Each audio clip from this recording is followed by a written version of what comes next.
자, 이번 이야기는 진수바리님께서 오랜만에 시들무에 찾아와 주셨습니다. 빨리 진수님을 만나보도록 할게요. 여보세요. 진수바리님. 안녕하세요. 아이고, 오늘 수줍네요, 목소리가. 아니, 오늘 네. 제가 오늘 입 주변에 마취를 해가지고 오? 그 레이저 제모를 받아가지고 아! 근데 이게 좀 약간 덜 풀린 것 같아요. 좀. 저도 그거 받으려고 준비 중인데 너무 아프다는 얘기밖에 안 들려와서 무서워서 못 가고 있거든요. 근데 생각보다 그렇게 아프지는 않습니다. 아, 진짜예요? 네네네. 근데 왜 저보고는 금방- 아플 거라고 그러던데? 금방 끝나기도 하고 예. 버틸만 한 것 같아요. 제가 그 코수염이라고 해야 되나요? 이쪽이 조금 두꺼운 편이라서 아플 거라는데 진짜예요? 그러면 아플 수도 있어요. 저는 좀 얇아가지고 괜찮은데 자, 오늘 진수바리님께서 오랜만에 또 이렇게 찾아와 주셔서 감사드리고 네. 오늘 해주실 이야기의 주제가 있을까요? 오늘은 태국 이야기예요. 태국. 오. 근데 아셔서 마사지 많이 받으시잖아요. 그거에 관련된 이야기인데 쉬어가는 타임이라고 생각해 주시면 될 것 같아요. 쉬어간다. 알겠습니다. 그러면 바로 출발을 해보도록 하겠습니다. 렛츠가! 길이십니다. 진수바리예요.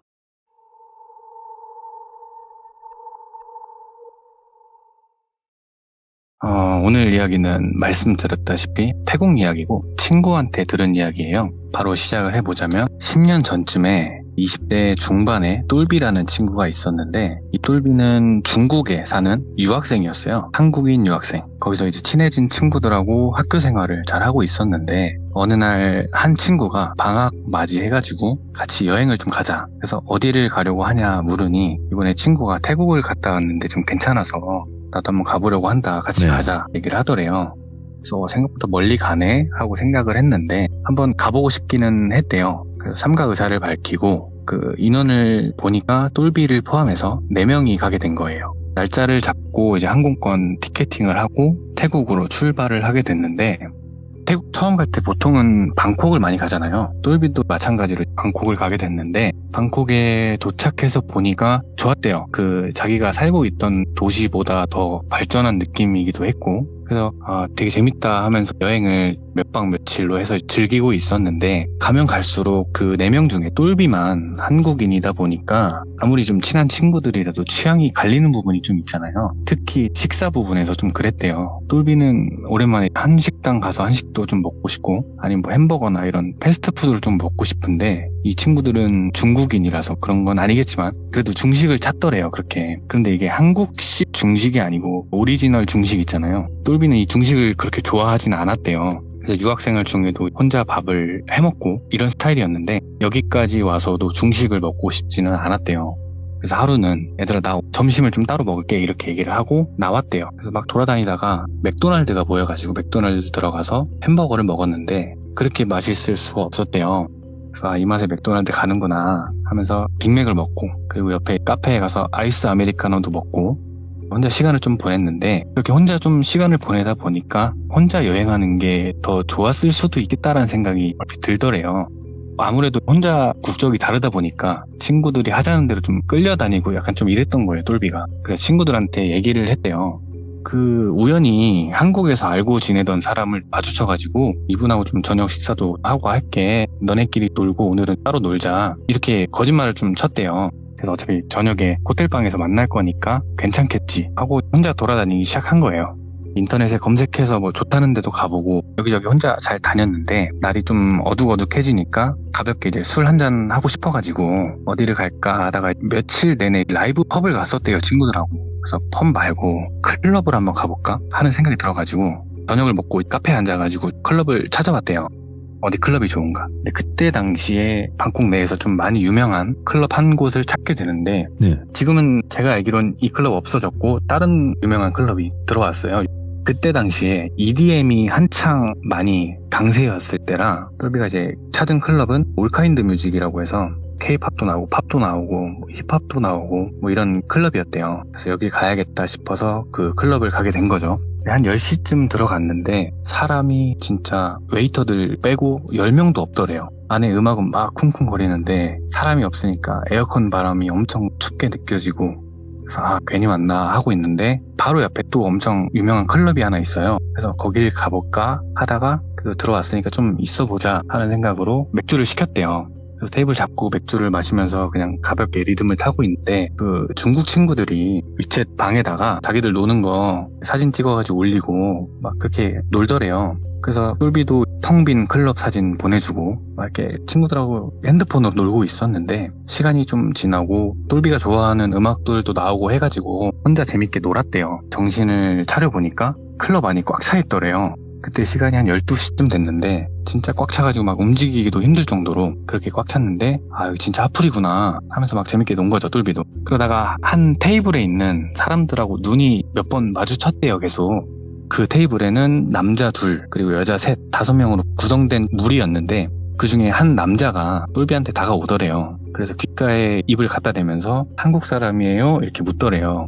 근데 발음이 괜찮았대요. 한국어 발음이. 놀라가지고 똘비가 네 한국인이에요 답을 했더니 그 똘비한테 다가온 태국인이 자기 잔을 이렇게 내밀면서 건배하자는 듯이 이렇게 하더래요. 그래서 똘비도 건배하고 한 모금 마시고 근데 그 태국인이 똘비 팔을 잡고 자기 테이블 쪽 가리키면서 자기 친구들이라고 같이 놀자 이렇게 하더래요. 똘비가 투게더 같이 뭐 이렇게 하면서 막 끌고 가더래요. 반강제식으로 끌려간 거죠, 똘비도. 갔더니 이제 양주 한 2-3병 있고 친구들 막 모여가지고 막 놀고 있는데 거기에 이제 껴가지고 인사를 한 거예요. 근데 5명이 다 친구 같고 그리고 나이대는 비슷해 보였대요, 똘비 본인하고. 근데 똘비가 끼므로써 좀 성비가 맞았다라는 생각이 들었대요, 그때 당시에 똘비가. 그래가지고 내가 있어서 3대3이 됐구나, 그것 때문에 나를 부른 건가 뭐 이런 생각도 했대요. 친구들하고 이야기도 주고받고 뭐 한국에서 왔냐, 몇 살이냐, 맞춰봐라, 뭐 어디 사냐 뭐 이런 대화를 주고받는데 예. 그 친구들은 그냥 로컬 일반인이더래요. 뭐 대학생도 있고 직장인도 있고. 그래서 친구 생일이어서 클럽에 왔다고 하더라고요, 그쪽은. 근데 그 와중에 노는데 그 중에 여자 한 명이 똘비하고 좀 아이컨택이 좀 있었대요. 계속 몇 번 있었는데 똘비도 그 친구가 좀 자기 스타일이었던 거예요. 그래서 막 눈 마주치면 어색하게 웃다가 괜히 뭐 잔 들어가지고 짠하고 막 이렇게 숙맥처럼 있으니까 그 남자 친구들 2명 있잖아요. 그 둘이 뭐 눈치를 챈 건지 뭔지 모르겠는데 그 여자 친구를 똘비한테 막 밀더래요. 같이 놀으라고 둘이. 그래서 막 맞춰서 부비부비 춤도 추고 즐겁게 논 거예요, 그 자리에서. 이렇게 막 무아지경인 채로 막 놀고 있는데 갑자기 쾅 하는 소리가 들리더니 클럽 안에 조명, 불이 켜지더래요. 음악도 팝 발라드 음악이 나오고 웨이터들이 막 자리 정리하고 이러더래요. 시계를 봤더니 2시더래요. 태국 클럽은 새벽 2시에 닫는데 2부 클럽이니 뭐 그 이후에 하는 데도 있는데 거기는 보통 불법이고 이 클럽은 2시에 닫는 클럽인 거예요. 그래서 끝났구나 하고 재밌었다 생각하면서 같이 놀았던 친구들하고 막 연락처를 그 자리에서 주고받았대요. 근데 막상 헤어지려니까 좀 아쉽더래요. 그래서 너네 다 집으로 가냐 물었더니 그 중에 한 명이 우리 밥 먹으러 갈 건데 너도 갈래? 이렇게 묻더래요. 나는 좋다. 솔직히 술이 좀 들어가니까 배가 고픈지 안 고픈지도 모르겠고 그냥 가서 벌러덩 누워서 쉬고 싶은데 그것보다 얘네랑 같이 놀고 싶은 마음이 좀 더 컸대요. 그래서 반반 찢어져가지고 택시를 타고 밥을 먹으러 간 거죠. 근데 그 똘비랑 눈이 맞았던 그 여자 친구 있잖아요. 그 친구를 핌이라고 해볼게요. 핌이 좀 취해가지고 집에 간다고 막 택시를 잡더래요, 밥 먹다 말고. 그래서 친구 2명 나오고 똘비도 나오고 해서 택시를 태워서 집에 보낸 거예요. 근데 똘비도 핌을 보내고 나니까 호텔로 돌아가고 싶어지더래요. 피곤하고 술기운도 막 가득이고. 그래서 친구들한테 나 가겠다, 나 모레까지 여기 있으니까 뭐 내일이나 뭐 클럽 가든지 아니면 저녁 먹든지 하자 이렇게 얘기를 하고 빠이빠이 한 거예요. 택시를 타고 호텔로 돌아왔고 프론트에 카드키 맡겨놓은 게 있어가지고 찾아가지고 방 안으로 들어갔더니 친구는 자고 있더래요. 둘둘 방을 잡았는데 이 친구는 똘비랑 같이 방을 쓰는 친구인 거죠. 대충 씻고 그냥 침대에 누워서 바로 잠이 든 거죠. 눈을 떴을 때는 그 중국 친구들이 방에 모여서 막 떠들고 있더래요. 그래서 아픈 머리를 부여잡으면서 일어났는데 아이고 술 얼마나 마셨길래 이제 일어나냐, 친구가 막 뭐라고 하더래요. 그래서 어제 좀 위스키를 마셔가지고 죽겠다 막 이렇게 얘기를 하니까 지금 몇 시인지 아냐고 물어보더래요. 시계를 봤더니 네? 아침 시간이 좀 지난 시간 정도였대요. 그래서 우리는 아침 먹고 왔는데 너 깨었는데 안 일어나서 그냥 우리끼리 먹고 왔다 이렇게 얘기를 하더래요. 그래서 그러냐, 근데 나는 아침 생각 없다 이렇게 대답을 하니까 빨리 씻고 나갈 준비나 하라고 보채더래요.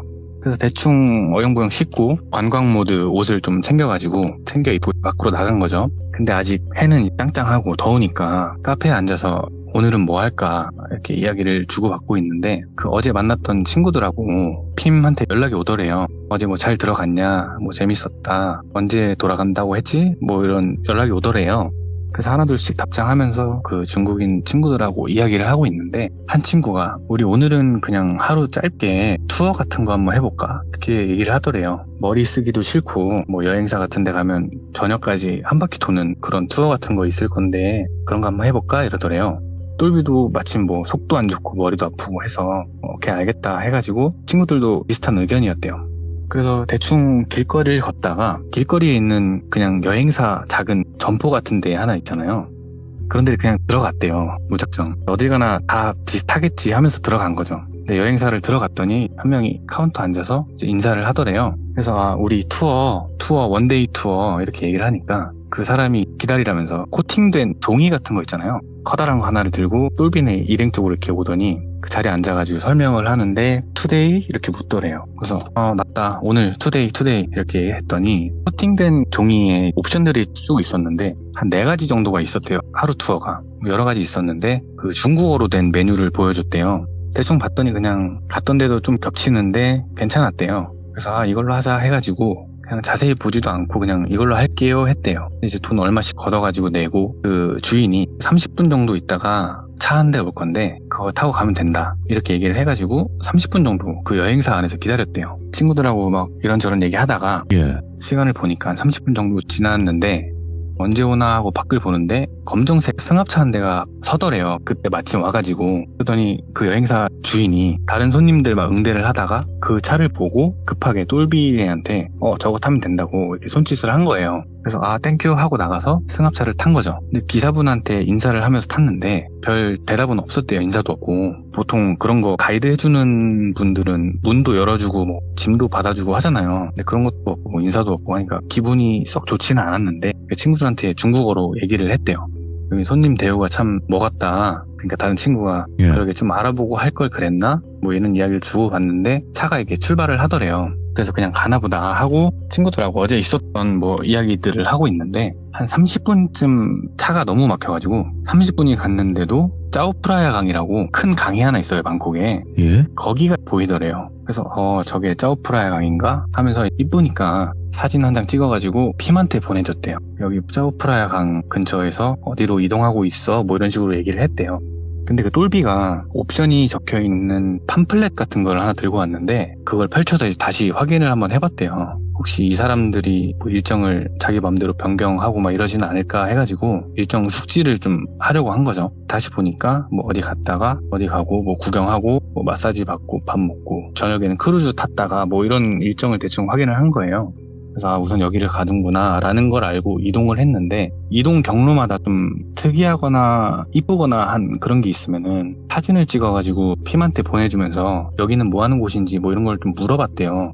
그렇게 한 20분쯤 더 갔을 때 차가 딱 섰는데 운전한 그 기사가 뒤를 보면서 태국어로 막 뭐라 하더래요. 근데 태국어를 모르잖아요. 한참 그 못 알아듣는 표정을 보이니까 번역기를 켜서 보여주는데 중국어로 된 번역이 뭐였냐면 시간상 그 일정이 안 맞아가지고 마사지를 먼저 받고 가겠다 이런 내용이었어요. 그래서 아 그래 몸도 뻐근했는데 뭐 잘 됐다 하면서 차에서 내리고 주변을 둘러봤더니 그냥 시내 아니었대요. 엄청 번화가까지는 아니지만 그래도 건물 꽤 있고 저 멀리 그 고층 호텔에 유명한 루프탑 바도 보이고 그랬대요. 그래서 막 주변 둘러보고 있는데 그 기사가 차에서 내려가지고 한 건물로 안내를 하는데 그쪽으로 그냥 따라갔대요. 2층짜리 건물이었는데 1층으로 들어가는 건 아니었고 건물 옆에 그 좁은 계단이 하나 있더래요. 그쪽으로 올라가는데 계단이나 건물이 낙후된 것 같은 느낌이 들어서 또 사진 찍어가지고 핌한테 보냈대요. 나 여기서 마사지 받게 생겼다. 이런 하소연 같은 걸 좀 했대요. 계단을 올라가서 꺾으니까 철제 문이 하나 있고 그 기사가 문을 열고 똘비 친구들을 안으로 들어가라고 한 거죠. 친구들 따라서 들어갔는데 한 아주머니가 카운터 같은 곳에서 일어나가지고 뭐 인사를 하더래요. 똘비도 인사를 하고 소파에 앉아가지고 기다리고 있는데 기사가 문을 닫고 그냥 가더래요. 차에 기다리려나 보다 하고 그냥 그 아주머니가 안내해준 대로 각자 방에 들어갔대요. 방은 한 평 정도 되는 작은 방이었는데 중앙에 사람 한 명 누울 수 있는 매트 있고 거기에 수건 덮어져 있고 그 위에 갈아입을 수 있는 그 편한 옷이 한 장 있었대요. 그냥 마사지샵 같은 느낌인 거죠. 들어가서 매트 위에 있던 옷으로 갈아입고 엎드려서 이렇게 누워 있는데 마사지사가 들어오더니 인사를 하고 마사지를 시작한 거죠. 근데 마사지를 받는데 아직 좀 술이 덜 깬 건지 잠이 막 쏟아지더래요. 그러다가 몇 분이 지났는지도 모르겠는 상황에 갑자기 손에 쥐고 있던 핸드폰이 진동이 막 울려가지고 화들짝 놀라가지고 핸드폰을 봤더니 핌한테 전화가 온 거예요. 그래서 잠깐 마사지를 멈추게 하고 일어나서 전화를 받았대요. 그러니까 여보세요? 이렇게 받으니까 좀 어눌한 한국어로 여보세요? 이러더래요. 그래서 여보세요? 이렇게 대꾸를 했더니 다 핌 친구예요. 지금 마사지 받아요? 한국말로 대답해요. 이러더래요. 그래서 그렇다. 지금 받고 있다. 얘기를 하니까 수화기 너머로 거기 마사지샵 아니에요? 나와야 돼요. 이렇게 얘기를 하더래요. 그래서 그게 무슨 말이냐, 여기 마사지샵 맞는 것 같은데 얘기를 하니까 거기 더 있으면 안 돼요. 빨리 나와야 돼요. 이렇게 얘기를 하더래요. 예. 너무 찝찝하잖아요. 그래서 안 되겠다 싶어가지고 아예 일어났대요. 손 저으면서 마사지 캔슬 이렇게 얘기를 했더니 그 마사지사 일어나더니 똘비를 못 나가게 문 앞으로 가더래요. 그래서 마사지 캔슬 취소한다고 이렇게 얘기를 했더니 바이다이 이러더래요. 그게 무슨 뜻이냐면 안 돼 라는 뜻이거든요. 그래서 모르겠고 나 갈 거다 하면서 옷 챙겨가지고 한 팔로 그 마사지사를 살짝 옆으로 밀었는데 안 밀리더래요. 그래서 당황하고 있는데 전화기에서 못 나가게 해요? 이러더래요. 그래서 지금 못 나가게 한다 대답을 하니까 어떻게든 나와야 돼요. 이렇게 얘기를 하는 거예요. 그래서 알겠다 해가지고 똘비가 자기 입어온 옷을 어깨에 걸치고 핸드폰을 주머니에 넣었대요. 그리고 문 앞으로 가면서 마사지사가 막으니까 그냥 몸으로 밀어버린 거예요. 아무리 뭐 힘이 좋아도 뭐 덩치 좀 있는 남자가 미는데 안 밀릴 수는 없잖아요. 그래서 결국에 문을 열고 복도로 딱 나왔는데 그 들어왔던 입구 쪽에 소파가 있었잖아요. 거기에 태국 남자들이 몇 명이 앉아있더래요. 근데 일반 손님으로 보이진 않고 똘비를 보자마자 좀 당황한 표정으로 소파에서 일어나더래요. 그러더니 똘비한테 다가오더래요. 똘비가 이거 뭐 된 것 같은데 어떡하지? 하고 있는데 지금 신발도 입구 쪽에 있어요. 맨발이에요 지금. 근데 쟤네들이 지금 막 다가오고 있는데 문 안에서 그 마사지사가 나오려고 문을 밀더래요. 그래서 이거 진짜 진퇴양난이다. 어떻게 해야 하나 하고 있는데 다른 방에 친구들이 있잖아요. 그래서 친구 이름을 막 소리치면서 부른 거예요. 나오라고. 그러니까 친구들도 나오는데 방 안에서 좀 몸싸움하는 막 후당탕하는 그런 소리가 들리더니 하나둘씩 나오더래요. 그래서 이 친구들도 이상한 걸 느꼈는지 뭐 묻지도 않고 같이 나가려고 하는데 그 소파에서 일어났던 그 태국 남자들이 이제 좀 어느 정도 가까이까지 왔는데 그 잭나이프라고 하나요? 작은 그 접이식 칼 있잖아요. 그걸 꺼내더래요. 그리고 이리로 오라고 막 손짓을 하는데 마사지사들은 허겁지겁 막 복도에 나왔다가 그 태국 남자들 보고 끝에 어디 구석방으로 사라지더래요. 지금 상황이 칼을 든 태국인들이 입구에 서가지고 복도는 막혀있고 어쨌든 밖으로 나가려면 이들을 뚫고 나가야 하는데 예. 지금 반팔에 반바지 그리고 맨손에 맨발인데 칼 든 사람들을 뚫고 가는 게 사실 말이 안 되잖아요. 가능해도 최소 피는 봐야 되니까 무서우니까 막 심장이 막 쿵쾅거리는데 막 친구들 심장 소리가 막 섞여서 들리더래요. 그 정도로 막 심장 소리가 크게 나더래요. 근데 그때 그 마지막에 나왔던 친구가 중국어로 내 방에 작은 창문 하나 있던데 그쪽으로 뛰어내리자 이렇게 속삭이더래요. 그래서 그거밖에 없겠다 해가지고 넷이 동시에 그 마지막 나온 친구 방으로 막 달려간 거예요.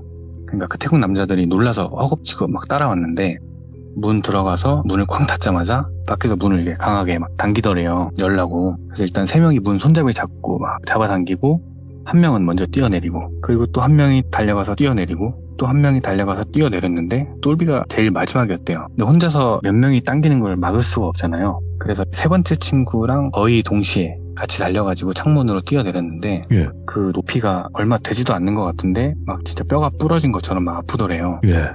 근데 지금 거기 가만히 있을 수는 없으니까 친구를 따라서 막 뛴 거죠. 한참을 막 뛰는데 맨발이기도 하고 그래서 점점 속도를 못 내겠더래요. 그래서 일단 몸을 숨길 데를 찾자 해가지고 한 건물 사이에 숨었대요. 넷이서. 근데 드는 생각이 아직도 해가 이렇게 중천인데 이런 일이 있는 게 말이 되나? 하면서 막 심장은 빨리 뛰고 무서워가지고 숨어 있는데 갑자기 생각이 나는 게 친구들한테 잠깐 있어봐 하고는 핸드폰을 꺼내가지고 핌한테 다시 연락을 한 거예요. 그러니까 전화를 받는데 그 한국어 잘하던 친구가 받더래요. 그래서 나 지금 나왔는데 어디로 가야 할지 모르겠다.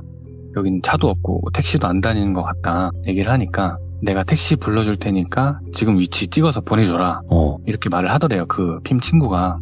그래서 그 지도 앱으로 현재 위치를 캡처해가지고 라인을 보내려고 하는데 보내는 그 순간에 이거 얘한테 보내는 게 맞을까? 이런 생각이 들더래요. 얘를 믿을 수 있을까? 근데 얘 때문에 여기서 나올 수 있었고 얘 아니었으면 지금 어떻게 됐을지도 모르니까 그래 어차피 얘 아니었으면 잘못됐을 거다 하는 마음으로 믿어보자 하고 캡처한 그 위치 사진을 보냈대요. 그러니까 잠시 뒤에 차 번호하고 색깔하고 차종 이렇게 해가지고 보내주더래요. 그래 한 10분쯤 있었을까?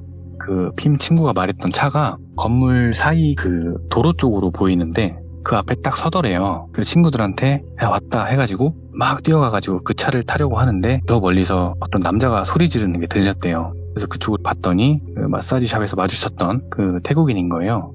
그래서 야 빨리 타 해가지고 친구들 막 차에 밀어놓고 막 하는데 조금만 늦었어도 칼 맞을 수 있을 정도로 아슬아슬하게 차에 타서 문을 딱 닫았대요. 예. 막 그 사람이 차 창문 막 두들기면서 내리라고. 근데 택시 탔으니까 일단 출발하라고 해가지고 결국 출발을 해서 무사히 호텔에 내렸대요. 네. 근데 지금 4명 전부 중요한 짐이 그 마사지 샵에 있고 와. 맨발에다가 마사지 받을 때 그 옷을 입고 있는 거예요, 4명 다. 그래서 그 친구들은 중국 대사관에 연락을 해서 도움을 받고 똘비는 한국 대사관에 연락을 해서 도움을 받았대요. 일단 병원 가서 검사도 받고 했는데 뭐 가벼운 타박상 말고는 크게 다친 곳은 없었고 그 대사관에서 비상여권 받고 경찰에 신고할 수 있게 좀 도와줬대요. 근데 이 똘비랑 친구들이 직접적으로 당한 게 없고 이게 확실하지가 않으니까 그 사건을 조사하고 뭐 수사하고 이렇게 하는 게 좀 진행이 더디더래요. 아. 기다려라 라는 말만 하고 그냥 경찰들 입장에서는 마사지 업소에 개인 소지품 놓고 온 거예요. 지금 경찰들이 보기에는 똘비네가 아는 게 그 여행사 통해서 갔다는 거랑 위치 캡처해 놓은 거 사진 그거 2개잖아요. 그 위치에 경찰들이 가도 실제로 똘비네가 직접 가야 이 건물을 찾을 수 있단 말이에요. 근데 그 다음날에 중국으로 돌아가야 하니까 하는 수 없이 수사해달라 요청만 하고 중국으로 돌아갔대요. 중국 도착해서 핌하고 연락을 주고받는데 도움을 줬던 핌 친구 있잖아요. 그 친구가 한국에서 어학당인지 뭐 유학생활을 했어가지고 예. 한국말을 잘했던 건데 그 친구한테 고맙다고 인사를 좀 했대요. 근데 그 친구가 말해주기를 최근에 한국인 친구가 방콕에 와가지고 본 적이 있는데 예. 이 친구가 방콕에 와서 당할 뻔했던 일이라고 자기한테 이야기를 해줬대요. 예. 차 잘못 타가지고 진짜 인생 마감할 뻔했다 뭐 이런 이야기를 들어서 대충 알고는 있었는데 핌이 뭐 한국인 친구 생겼다고 연락하는 거 보다가 사진 보내주는 거랑 마지막에 그 계단 사진 있잖아요. 그걸 보고 이거 그거 같은데 해서 바로 전화하라고 한 거라고 하더라고요. 근데 이게 우선 똘비네는 여행사를 잘못 간 게 아니고 여행사 앞에 주차했던 그 차 있잖아요. 똘비네가 탔던 그 검은색 승합차 그 차를 잘못한 거더래요. 걔네가 실제로 여행사에서 운영하는 그런 투어카처럼 위장을 해가지고 여행사들 있는 곳을 한 바퀴 도는 거예요. 그러다가 똘비같이 좀 급하게 타는 사람들이 있으면 그 사람들이 타겟이 되는 건데 그 사람들이 어떤 식으로 피해자를 만드느냐 하면 굉장히 좀 여러 가지인데 똘비가 당할 뻔했던 거는 마사지를 받잖아요. 마사지를 받다가 끝나갈 때쯤에 마사지사가 뭐 준비하고 온다고 해놓고 다른 마사지사가 들어오는 거예요, 방으로. 근데 방에서 뭘 하는 건 아니고 마사지를 하는데 그때 미리 매수한 경찰이 들이닥쳐서 로 잡아가는 거예요. 뭐 머리카락 하나 건드리지 않았는데도 증거가 없는 거예요. 안 건드렸다는 증거. 근데 이게 문제가 뭐냐면 그 2번째로 들어가는 마사지사가 미성년자예요. 미성년자라고 잡아다 넣는 거예요. 와. 그리고 잡아가서 가둬놓고 돈을 주지 않으면 너 실형 산다 협박을 하는 거예요. 그래서 있는 돈 다 털어가지고 그렇게 갈취를 하는 수법인데 이거 말고도 마사지를 받다가 뜨거운 스톤 있잖아요. 돌로 근육 풀어주는 거 그걸 하는 척 하면서 마취 주사를 놓고 잠에 들면 매를 하는 그런 조직도 있고 미쳤네. 아니면 마사지샵이 아니고 그냥 차 타고 바로 공장으로 끌고 가는 그런 조직도 있고 갖가지 범죄 조직이 있다고 하더라고요. 근데 이 범죄가 한때 유행을 좀 했대요, 태국에서. 네. 지금은 모르겠는데 근데 그게 한국이나 중국 사람들이 한참 동남아에서 저지르던 셋업 범죄를 모방한 거예요, 태국인들이. 그러니까 이 얘기를 들으면은 외국에서 마사지도 맘 놓고 못 받겠다 하실 수도 있는데 외국 다녀보신 분들은 아시겠지만 그 마사지샵이 보통은 1층에 입구가 있고 통유리로 돼 있어서 안이 다 보이잖아요. 그런 곳은 괜찮은데 이야기에 나온 곳처럼 뭐 2층 철문으로 돼 있고 내부가 안 보이고 갇힌다는 느낌이 들면 거기는 위험할 수 있다고 거기는 안 가시는 게 좋겠다고 이야기를 하더라고요. 근데 진짜 해외에서 정신 바짝 차려야 돼요. 진짜로. 맞습니다. 아니, 한국도 바짝 차려야 되는 시대예요, 이제는. 근데 해외를 나갔잖아요. 그것도 우리나라 사람보다는 그 현지인들이 훨씬 더 많은 나라인데, 거기서 진짜 정신 바짝 차리지 않으면 큰일 납니다, 진짜로. 맞습니다. 그래서 그 관광객이 많은 곳이 괜히 치안이 좋고 하는 게 아니거든요. 그쵸. 네. 그래서 관광객이 많은 곳을 위주로 좀 돌아다니셔라. 이런 취지에서 가져와 봤습니다. 근데 정말 다행이고 또 좋은 취지인 건 뭐냐면 이런 방법이나 그런 행위 자체들이 많이 알려질수록 저희 규정님들이나 또 많은 분들이 조심할 수 있는 거거든요. 네, 맞습니다. 네, 그러니까 모두를 의심해라라고는 말씀을 못 드리지만 그래도 이런 방법은 알고 있으면 비슷한 방법을 당했을 때 이거 아니구나, 이거 빨리 뭐 이 자리를 떠야겠다 이런 생각을 할 수 있는 거니까요. 네. 오늘 진수바리님께서도 섬뜩하게 이야기를 잘 전달해 주셨습니다. 감사합니다. 네, 감사합니다. 네. 네. 자, 이번 이야기는 시청자 진수바리님께서 찾아오셨습니다. 진수바리님께서 오늘 들려주실 이야기는 우리 또 입대를 한번 해야 될 것 같다라고 말씀을 드리겠습니다. 바로 출발을 해보도록 할게요. 안녕하세요, 돌비님. 아이고, 진수바리님. 안녕하세요. 지금 바로 오시자마자 이렇게 네. 고생 많으셨습니다. 아닙니다. 그리고 바쁘신 시간 내주셔서 다시 한번 너무너무 감사드리고 오늘 네. 해주실 이야기 우리 또 많은 분들이 좋아도 해주시지만 나는 군대를 잘 몰라 하시는 분들도 계실 텐데 군대 괴담인 것 같아요 보니까. 네, 오늘 좀 네. 급하게 준비를 하느라고 이게 수집한 사연은 아니고 오랜만에 제 얘기 하나 가져와 봤는데 이야, 군대 얘기담입니다. 바로 출발을 해보도록 하겠습니다. 렛츠가! 길이십니다. 진수발이에요.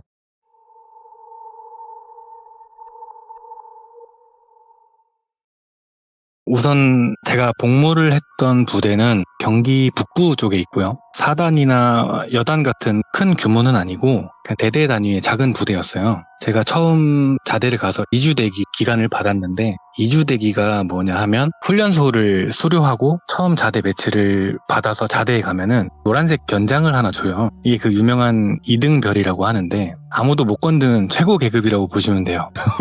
진짜인 줄 알아요, 근데. 근데 그 매직이 한 2주 가는 거예요. 네. 2주 동안에는 자대에 적응하는 시간을 갖게 되고 그래서 근무를 안 세우거든요, 그때는. 그래서 2주 대기가 끝나고 근무를 서기 시작하면서 이야기가 시작이 됩니다. 야간 근무는 크게 두 가지가 있는데 초병 그리고 불침번이 있거든요. 근데 여기서 제가 보내드렸던 그 약도를 보시면 가운데 핑크색 원으로 쳐져 있는 곳, 여기가 정문이고 오른쪽에 파란 원이 후문, 이렇게 해서 문은 두 개예요. 핑크색은 저희 본부중대가 맡아서 하고 파란색은 1중대가, 주황색은 2중대가 맡아서 근무를 섰어요. 저는 본부중대였어서 입구 쪽에서 초병을 서게 되는데 저희는 선임병, 후임병 둘이서 작은 초소 안에 들어가서 경계 근무를 서는데 선임병은 바깥 도로 방향을 경계하고 후임병은 안쪽을 경계하는 거예요. 그래서 어느 날 한 고참하고 근무를 서게 됐는데 그 고참이 저한테 야, 너 돌비탑 귀신이라고 아냐? 이렇게 물어보더라고요. 그래서 잘못 들었습니다. 이렇게 대물으니까 약도에서 보시면 그 빨간색 네모가 하나 있을 거예요.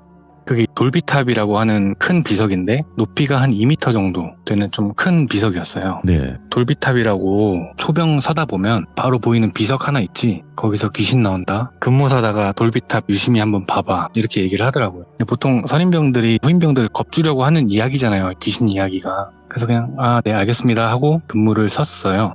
돌비탑 귀신은 그냥 무사히 첫 근무 마쳤죠. 근데 어느 날 저를 좀 잘 챙겨주던 한 고참이 저한테 이렇게 얘기를 하는 거예요. 야, 진수야, 너 돌비탑 귀신이라고 아냐? 근데 이 고참은 저보다 한 달 고참이었거든요. 그래서 근무를 선 지 얼마 안 된 상황인 거예요, 이 고참도. 아무튼 그래서 돌비탑 귀신 말입니까? 저도 김상병님한테 얘기 들어서 알고는 있는데 그거 진짜입니까? 이렇게 물어봤죠. 그러니까 나 어제 야간에 근무 서다가 본 것 같아, 이렇게 얘기를 하더라고요. 그래서 정말입니까? 이렇게 대충 대꾸를 했는데 이때 사실 안 믿었죠. 후임병은 근무를 서면 돌비탑을 정면으로 보거든요. 근데 그 돌비탑 때문에 안 보이는 길이 있어요, 초소에서. 그쪽에서 내려온 건지 뭔지 모르겠는데 이 고참이 하는 말이 갑자기 1중대 근무자들도 아니고 돌비탑에서 갑자기 머리 하나가 튀어나오더래요. 몸은 숨기고 머리만 쓱 내미는 거 있잖아요. 그렇게 나오더니 그 사람 얼굴이었는데 눈이 딱 마주쳤대요. 근데 갑자기 입이 막 찢어질 것처럼 웃더래요, 그게. 그래서 너무 놀라가지고 뒤에 바로 있던 선임을 불렀는데 선임이 대답을 안 하더래요. 그래서 뒤를 딱 돌아봤더니 자고 있었대요. 선임이 졸고 있더래요. 다시 고개를 앞으로 돌렸더니 사라졌다는 거예요. 그래서 이 이야기를 낮에 들었는데도 무서운 게 매일 새벽에 돌비탑을 봐야 되잖아요. 당연히 좀 무서울 수밖에 없었거든요. 그때는 장난이라고 해도. 근데 고참이니까 그만하라고 할 수도 없고 얘기를 좀 더 들어줬죠. 다른 사람들이 봤다는 이야기를. 그게 제가 들은 최초의 돌비탑 귀신 실제 목격담이었는데 그 이후로도 한 4-5번 정도 더 들었던 것 같아요. 이 돌비탑 귀신을 봤다는 선임들 얘기를. 근데 왜 나한테는 안 보이지? 네. 사실 안 보이는 게 좋은 거긴 한데 이 사람 저 사람 계속 이야기가 도니까 궁금해지더라고요. 그 돌비탑 귀신이 뭔지. 누구는 아까 말씀드린 것처럼 머리만 빼꼼 내밀어서 쳐다본다고 하고, 누구는 또 활동복 위에다가 분장을 차고 돌비탑 주변을 막 뛰어다닌다고도 하고, 또 누구는 위병소 쪽에서 쳐다보고 있다고 하기도 하고, 이런 얘기가 엄청 돌았거든요. 그러다가 어느 날 제가 한 일병 한 3, 4, 5봉 때쯤 됐을 때거든요. 부대 훈련 시기였는데 부대 저희 본부 중대만 남고 나머지 1, 2, 3 중대는 나가서 여단 훈련을 받는 그런 상황이었어요. 어느 날과 다를 것 없이 제가 야간 근무를 서고 있는데 적당히 좀 친하던 고참하고 같이 근무를 나갔어요. 네. 잠에서 깨가지고 나가는 거니까 좀 졸리고 하잖아요. 저도 들어가서도 계속 눈 깜박이면서 잠 깨려고 막 노력하고 있었는데 한 30분쯤 섰을 때 누가 지나간 게 아닌데 갑자기 돌비탑에서 어떤 사람이 쓱 나오더니 일중대 초소 방향으로 이렇게 올라가더라고요. 그래서 뭐지? 했죠 처음에는. 근데 분명 조는 것도 아니고 다른 데 보고 있었던 것도 아니고 그쪽을 보고 있었는데 돌비탑 쪽으로 누군가 들어간 적이 없었는데 갑자기 사람이 나타나니까 깜짝 놀라가지고 뭐지? 했는데 돌비탑 우측에 가로등이 하나 있어요. 그 가로등 아래 딱 서더니 몸은 가던 방향을 향해서 가고 있는데 고개만 쓱 돌려가지고 저를 보는 거예요. 근데 그게 진짜 기괴한 게 뭐냐면 사람이 돌릴 수 있는 그 고개 각도 한계가 있잖아요. 근데 그냥 고개만 쓱 돌렸는데 그게 뒤를 보는 정도로 고개가 돌아오는 거예요. 그런 상태에서 저를 보는 게 느껴졌어요. 제가 그때 느끼기에. 그러면서 씩 웃는데 저게 돌비탑 귀신인가? 하는데 무섭잖아요. 귀신을 봤으니까. 그래서 얼어가지고 내가 진짜 귀신을 보고 있는 게 맞나? 싶어가지고 막 눈을 비우고 별 짓을 다 했는데도 계속 그 자리에서 저를 보고 있는 거예요. 입이 막 찢어질 듯 웃으면서. 그래서 제가 그 총기 보면은 개머리판 부분 있잖아요. 총을 뒤로 이렇게 쓱 밀어가지고 선임 등에 닿게 했어요. 원래 이러면 좀 난리가 나죠. 욕먹고. 근데 너무 무서우니까 목소리도 못 내겠고 그거밖에 못 하겠는 거예요. 그 총을 뒤로 쓱 밀어가지고 선임 등에 닿게 했는데 분명 느껴지는 느낌은 개머리판이 선임 등에 닿았는데 아무런 대꾸가 없는 거예요. 그래서 진짜 용기를 내가지고 고개를 돌렸어요. 선임 쪽으로. 근데 그 선임이 지금도 좀 소름 돋는데 그 선임이 저를 보고 있더라고요. 빤히. 아까 말씀드렸다시피 서로 반대편을 보고 있어야 되고 고개 돌리는 것도 아주 잠깐 아니면 안 되거든요. 상황실에서 CCTV 보고 바로 전화 오고 욕하고 해요. 근데 고참이 몸도 완전히 제 쪽으로 돌려서 저를 빤히 보고 있는 거예요. 너무 무서워가지고 깜짝 놀라가지고 으악 하면서 부저를 눌렀어요. 이 부저가 뭐냐면 위병소하고 연결되어 있는 건데 버튼을 누르면 위병소 안에서 징 하고 울려요. 특이사항이 있으면 위병을 부를 때 쓰는 용도인 거죠. 그 부저를 누르고 저는 다시 제 경계 방향으로 고개를 돌려서 있는데 그 돌비탑 귀신이 사라진 거예요. 근데 지금 돌비탑 귀신보다 선임이 더 무서운 거예요. 바로 뒤에서 숨소리도 들리는데 바로 뒤에서 저를 계속 이렇게 보고 있으니까 고참이 제 뒷모습을 보고 있는 상황인 거예요. 근데 그때 위병이 위병소에서 나오면서 왜 뭔데? 하면서 이렇게 나오는 거예요. 그래서 제가 딱 보면 모르겠냐 생각하면서 고개랑 눈을 슬쩍 돌렸어요. 그 위병 나온 쪽으로. 근데 그 흙이 보는데 그 고참이 저를 안 보고 있고 그냥 제대로 근무를 서고 있는 거예요. 그래서 언제 돌렸지? 하는데 위병이 초소 쪽으로 다가오면서 왜 놀렸냐고 이렇게 묻더라고요. 그래서 최일병이까지 말했는데 뭐라고 할 말이 없는 거예요. 근데 그때 그 뒤에 있던 고참 최일병이 흠칫하면서 돌아보더라고요. 그러니까 위병이 야 최일병 너 잤냐? 이렇게 묻더라고요. 그래서 그 최일병이 아닙니다 대답을 했는데 위병이 속된 말로 좀 개집을 한 거죠. 조병수다 자냐고.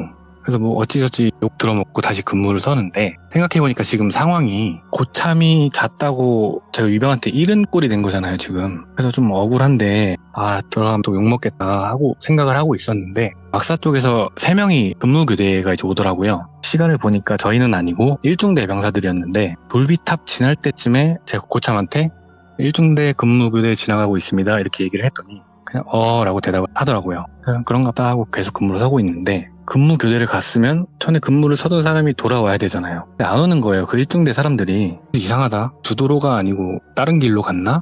다른 길이 있기는 있어요. 가끔 그 교대장이 장난친다고 그런 길로 가는 경우도 있고. 근데 가만히 생각을 해보니까 오늘 부대에 저희밖에 없거든요. 본부중대. 지금 1중대, 2중대, 3중대 다 훈련 나가가지고 후무는 폐쇄하고 2중대가 근무서는 탄약고는 본부중대에서 맡아서 근무를 서고 있었단 말이죠. 오. 근데 1중대들이 분명 지나갔잖아요. 갑자기 온몸에 막 소름이 확 돋는 거예요. 그래서 고참을 불렀어요. 최일병님, 그러니까 이러더라고요. 제가 아까 1중대 근무교대 갔다고 했지 않습니까? 그러니까 근데 지금 부대에 저희 본부만 있는 거 아닙니까? 이렇게 물었더니 와씨 뭐야 하면서 손을 딱 뻗어가지고 부저를 막 누르더라고요. 위병이 다시 나온 거죠. 아 또 뭔데 하면서 좀 짜증스럽게 나오더라고요. 그러니까 그 고참이 말까지 막 더듬으면서 오늘 후문 폐쇄한 거 맞지 말입니다. 이렇게 물은 거죠, 위병한테. 네. 그러니까 위병이 근데 왜? 이러더라고요. 근데 그 최일병이 그 조금 전에 1중대 애들 교대장까지 해서 3명 지나갔는데 저랑 얘랑 둘 다 봤습니다. 돌비탑 지나서 올라가는 거 톡톡히 봤습니다. 이렇게 답을 한 거예요. 그러니까 위병 입장에서는 난리가 난 거죠. 거수자 3명이 부대 안에서 총 들고 지나간 거니까 확실해? 이렇게 물은 거죠. 근데 확실하거든요. 저 안 졸았고 최일병도 직접 봤다니까. 그래서 확실합니다. 이렇게 대답을 했더니 위병이 지휘통제실에 연락을 한 거죠. 그래서 부대가 난리가 났어요. 거수자 3명이 부대 안을 총을 들고 배회하고 있다. 이 상황인 거예요. 그래서 부대에 지금 본부중대밖에 없는데 본부중대에도 5분대 기조가 있기는 해서 바로 5대기 출동하고 부대 내부를 싹 뒤진 거예요. 그러는 동안에 저희도 근무 교대를 하고 바로 그 3명을 찾으려고 막 돌아다닌 거죠. 근데 아무리 뒤져도 안 나오는 거예요. 나중에는 막 돌다가 마주치는 선임 간부마다 저희 둘한테 화를 내면서 야, 본 거 맞아? 확실해? 뭐 아니면은 너네 좋은 거 아니야? 뭐 헛거보고 이러는 거 아니야? 이러더라고요. 근데 저희는 진짜 본 게 맞으니까 아니라고 했죠. 그러다가 한 1시간쯤 돌다가 상황 종료라고 하길래 막사로 복귀를 했는데 1, 2, 3중대 행정반에 가서 직접 총기 개수를 센 거예요. 어차피 총을 뺄 때 총기 대장이라는 걸 쓰는데 그게 있으니까 개수는 금방 맞추잖아요. 개수를 맞춰보니까 그냥 딱 맞더래요. 나간 총하고 남은 총하고. 네. 그래서 그냥 초병이 졸아서 헛거봤다 뭐 이런 식으로 그냥 마무리가 된 것 같더라고요. 그래서 부대 복귀해서 당직 사령한테 탈탈 털리고 본부로 돌아와서 총기함에 총 넣고 선임이랑 둘이 막사 뒤편에 가서 주차장에 흡연 공간이 있거든요. 네. 거기서 흡연을 하면서 얘기를 좀 했는데 그 최일병이 저한테 야 너 솔직하게 말해봐. 아까 왜 그런 거냐? 이러더라고요. 그래서 제가 어떤 걸 말씀이십니까? 되물었더니 아니 아까 너 초병서다가 갑자기 막 웃었잖아 혼자. 왜 그런 건데? 이러더라고요. 그래서 잘못 들었습니다. 제가 웃었단 말입니까? 얘기를 했더니 아씨 너 갑자기 존 웃다가 뒤돌아서 나 쳐다봤잖아. 이러는 거예요. 너무 무서워가지고 이 사람이 지금 장난칠 상황은 아닌데 진심인가 싶어가지고 제가 본 걸 얘기했어요. 저 돌비탑 귀신을 봤는데 너무 무서워가지고 최일병님 부르려고 뒤를 돌아봤는데 최일병님이 저를 보고 계셨다. 그래서 놀라서 부저를 누른 거다. 이렇게 얘기를 했더니 최일병은 그게 아닌 거예요. 뭔 개소리야 하더니 자기는 그냥 근무를 서고 있는데 제가 뒤에서 그냥 계속 한참 쿡쿡거리더래요. 웃더래요. 쿡쿡거리면서. 그러다 참다가 한번 뒤를 딱 돌아봤는데 제가 몸을 돌린 상태로 본인을 보고 있더래요. 그거에 놀라가지고 다시 앞으로 고개를 돌리고 혼자 생각을 했대요. 뭐지? 얘 뭐지? 했대요. 그러다 잠깐 있다가 제가 갑자기 부저를 눌러가지고 위병이 나온 거다. 이렇게 얘기를 하더라고요. 그래서 아닌데 했죠. 근데 뭐 선임이 그렇다고 우기는데 제가 뭐라고 할 수는 없잖아요. 그래서 지금 서로 말이 안 맞는다. 이거 그냥 귀신 홀린 거 아니냐. 이렇게만 얘기하고 끝났어요. 다음날 저희 둘은 행정반에서 또 탈탈 털리고 사유서라고 하나요? 그런 걸 쓰고 선임들한테도 혼나고 그렇게 많이 혼나고 넘어갔어요. 그 일은. 근데 그날 한 간부님한테 얘기를 들었는데 제가 귀신을 본 그날 그 근방에 있는 한 사단에서 어떤 한 간부님이 총을 들고 타령을 해서 그 총으로 스스로 목숨을 끊은 일이 있었거든요. 뉴스에도 나온 건데 제가 귀신 본 거랑 뭐 전혀 상관은 없는 일이지만 좀 그렇잖아요. 제가 귀신 본 날 그런 일이 있었다는 게 그래서 그냥 우연이겠지 하고 그냥 그 일은 천천히 잊혀졌는데 얼마 후에 2-3번 정도 돌비탑 귀신을 더 봤어요. 예. 근데 뭐 이렇게 큰 일이 있었던 건 아니고 돌비탑에 서서 저를 쳐다본다던가 아니면 멀리서 이렇게 쳐다보다가 갑자기 막 뛰어오다가 멀어지고 와. 뭐 이런 일이 좀 몇 번 있었거든요. 근데 신기한 게 제가 돌비탑 귀신을 보는 날이면 한국 군에서 사건 사고가 터지는 거예요. 오? 한 번은 저희 부대 한 하사분께서 타령을 하시는 일이 있었고 한 번은 아시는 분들은 아실 건데 노크 귀순이라고 아시는 분들은 아시지만 그 엄청 큰 사건이 하나 있었어요. 북한군이 GOP까지 들어와서 귀순을 했던 사건인데 작든 크든 그런 사건 사고가 생기는 거예요. 그 귀신을 본 날이면. 그래서 보면 무서운 것도 있지만 또 이제 무슨 일이 생기진 않을까 하는 게 더 크더라고요, 나중에는. 근데 다른 병사가 봤다는 날에는 별일이 없는데 제가 본 날마다 그러니까 좀 무섭더라고요. 그러던 어느 날 시간이 좀 지나고 제가 선임 축에 드는 그런 계급이 됐고 한 신병하고 근무를 선 적이 있어요. 반대로 제가 선임이라서 바깥쪽을 보고 이 후임은 돌비탑 쪽을 보는 거죠. 근데 이 후임이 어떤 친구였냐면 조금 연약하고 조용조용하고 그냥 어디에서나 좀 볼 법한 그런 좀 평범한 느낌이었는데 이 친구랑 근무를 서게 됐는데 이 친구를 박이병이라고 해볼게요. 네. 박이병이 근무를 나가면서 저한테 물어보는 거예요. 진수 상병님 혹시 돌비탑 귀신이라고 들어보셨습니까? 그래서 나한테 돌비탑 귀신 얘기는 하지 마라 이렇게 얘기를 했죠. 제가 보면 사건 사고가 생기니까. 그랬더니 이제 박이병이 죄송합니다 하더니 그 뒤로는 별말 없더라고요. 그래서 초소에 들어가서 근무를 서는데 새벽에 그냥 멍하니 있으면은 진짜 시간도 안 가고 졸리고 하거든요. 최대한 뭐 이런저런 생각 많이 하면서 휴가 생각도 하고 하는데 박이병이 갑자기 진상병님 1중대 근무 교대 지나가고 있습니다 이렇게 얘기를 하더라고요. 뒤에 쓱 보고 지나가길래 라고 답을 했죠. 그리고 3, 4분 있다가 박이병이 진상병님 1중대 근무 복귀 지나가고 있습니다 얘기를 한 거예요. 그래서 이번엔 보지도 않고 그냥 했어요. 근데 얘가 제 대답을 들은 건지 뭔지 막 이러는 거예요. 그래서 살짝 애매한 게 이게 코가 막혀서 푸는 건가 아니면 웃는 건가 모르겠어가지고 별 말을 안 했어요 제가. 근데 한 5분 넘게 계속 이러는 거예요. 그러다 조용해졌는데 시간이 어느 정도 좀 흐르고 갑자기 그 박이병이 전투화 뒷굽 있잖아요. 거기로 제 종아리 부분을 툭 치는 거예요. 그래서 했는데 실수겠지. 다리 아파서 다리 풀다가 그냥 부딪힌 거겠지 했는데 보통 그러면 죄송하다고 해야 정상이거든요. 근데 아무 말이 없는 거예요. 그래서 얘 뭐하나 뒤를 슬쩍 봤는데 얘가 돌비탑 쪽이 아니라 저를 보고 있는 거예요. 뒤꿈치가 아니고 앞 코 부분으로 저를 찬 거예요. 그래서 제가 너 뭐하냐? 이렇게 물었더니 박이병이 갑자기 소리를 빽 지르더니 그 부저를 막 누르는 거예요. 그래서 야 너 왜 그래? 왜 그래? 했는데 애가 좀 이상해요 상태가. 온 몸이 막 떨린다고 해야 되나? 그러면서 막 눈이 뒤집혀지는 거예요. 그래서 제가 왜 그래? 하면서 몸을 잡는데 위병이 나왔어요. 근데 박이병이 눈 까디집고 막 몸을 흔들면서 쓰러지려고 하니까 위병도 놀라서 달려온 거죠. 그러다가 박이병이 초소 안에서 쓰러진 거예요. 그래서 제가 위병한테 야 행정반에 빨리 연락해 하고 건들면 위험할 것 같아서 어쩌지 하고 있는데 숨은 잘 쉬는 것 같더라고요. 그래서 일단은 그냥 뒀는데 입에서 거품이 올라오는 거예요. 와 이거 진짜 큰일이다 해가지고 일단은 막 부조 눌러가지고 위병 보고 야 여기 들어와서 네가 근무 서고 있어 하고 걔를 들쳐 업어가지고 원래 그러면 안 되지만 막사로 막 뛰었어요. 주도로로 간 게 아니고 그냥 연병장을 통과해서 막 뛰었어요. 그래서 바로 의무대에 집어넣고 당직사관한테 얘기해서 의무병 깨우고 당직사관이 뭐 군의관도 부르고 해가지고 실제로 군의관이 30분도 안 돼서 부대로 들어온 거예요. 네. 그래서 의무대에서 뭐 어떻게 링거를 맞았는지 뭘 했는지 모르겠는데 금방 정신은 차리더라고요. 그래서 저는 당직사관하고 당직사령한테 뭐 이러이러한 상황이었다 설명을 하고 그분들이 들어가서 자라 해가지고 자기 전에 그 친구한테 갔어요. 그래서 너 어디 아프냐 왜 그러냐 물었더니 사실 이 친구 어머니가 무당이시래요. 그래서 그런지 본인도 좀 못 볼 걸 좀 본다 이렇게 얘기를 하더라고요. 그래서 그러냐 했는데 아까 초소에서 있었던 일을 이야기해 주는데 박이병이 그 1중대 근무교대 지나간 걸 저한테 보고했잖아요. 근데 그 복귀를 하는 1중대 애들을 보는데 이제 돌비탑 정면으로 봤을 때 오른쪽에서 돌비탑을 지나서 왼쪽 막사로 가는 방향인데 돌비탑이 높다 보니까 가려지는 순간은 안 보이잖아요. 분명 3명이 들어갔는데 나오는 게 4명이더래요. 그래서 너무 깜짝 놀라가지고 저게 뭐지? 하는데 돌비탑 귀신밖에 생각이 안 나더래요. 그래서 너무 무서워가지고 저한테 말을 하려고 뒤를 딱 돌았는데 제가 본인을 무표정으로 보고 있더래요. 그래서 너무 깜짝 놀라가지고 부저를 막 눌렀는데 그 순간 제가 막 웃더래요.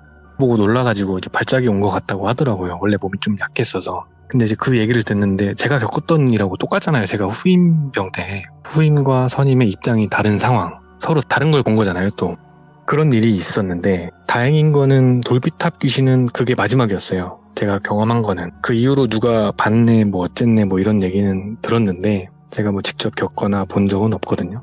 돌비탑 귀신 얘기는 여기서 끝인데 그 박이병 있잖아요. 사건이 있고 1-2달 정도 후에 이제 의가사 제대를 했어요. 이 친구가 몸이 약하기도 하고 그 일이 있고 나서 신병을 앓았다고 하더라고요. 결국에는 네, 국군병원에서 지내다가 뭐 원인 미상이다 해가지고 뭐 의가사 제대를 했다는데 그 사건 이후로는 못 본 거죠, 그 친구를. 네. 그리고 뭐 특별하게 뭐 돌비탑 귀신을 보거나 한 건 없었는데 이 이야기를 저랑 같은 부대에서 네. 같이 군생활을 했던 사람이 듣는다면 아 진수바리가 걔구나 오, 알 거예요. 댓글도 남기겠네요. 네. 근데 이 돌비탑 귀신 말고도 뭐 붕대 귀신도 있고 붕대? 강당의 오포 귀신도 있고 뭐 여러 가지 있는데 네. 가장 큰 이야기는 이 돌비탑 귀신이라서 이렇게 이야기를 하게 됐는데 네. 사실 이 이야기를 원래 첫 시참으로 하려고 했었어요. 그래서 준비해 놓고 있던 이야기라서 그냥 오늘 좀 급하게 가져올 수 있게 됐던 이야기인 것 같아요. 야, 그래도 이렇게 해주셔서 너무 감사드려요. 그리고 또 이 부대에 또 진수바리님과 같이 군생활 하셨던 분들이 반갑게, 오! 우리 때 그 이야기인데? 이렇게 하실 수도 있잖아요. 네, 맞습니다. 그래서 그런 분들 계시면 꼭 댓글 남겨주셨으면 좋겠네요. 그죠, 진수바리님? 네, 근데 네. 그 부대가 없어졌어요, 지금. 아, 뭐야? 왜 없어졌어요? 그러니까 저도 여러 군데 막 다니면서 아, 여기 우리 부대였는데 하고 갔더니 네. 없어졌더라고요, 몇 년 전에. 다른 곳으로 옮겼나? 그것까진 잘 모르겠어요. 근데 어쨌든 없어지든 아니든 간에 그때 당시에 같이 군생활 하셨던 분들은 계실 테니까요. 그죠? 네, 맞습니다. 네, 아이고 오늘 진수바리님 그래도 이렇게 바쁘신 와중에 시간 내주셔서 너무너무 감사드립니다. 항상 건강하세요. 네, 감사합니다. 네. 네. 일단 진수바리님께서 워낙 말씀을 잘 하시는 편이고 그리고 오랜만에 군대 괴담 이야기를 들은 것 같아요. 예, 근데 군대 괴담 이야기는 군대를 안 갔어도 사실 집중만 잘 한다면 그 상황만 안다면 정말 무서운 상황이거든요. 예, 그래서 나는 군대 괴담을 별로 안 좋아해 하시는 분들도 한번 즐겨보시는 게 어떨까 생각해요. 왜냐면 진짜 무서워요. 생각보다 그 뭔가 통제되어 있는 상황에서의 말도 안 되는 행동들, 말도 안 되는 그런 상황들이 나올 때마다 정말 섬뜩하고 소름이 쫙 끼치거든요. 그래서 꼭 들어보시길 바라겠습니다. 감사합니다.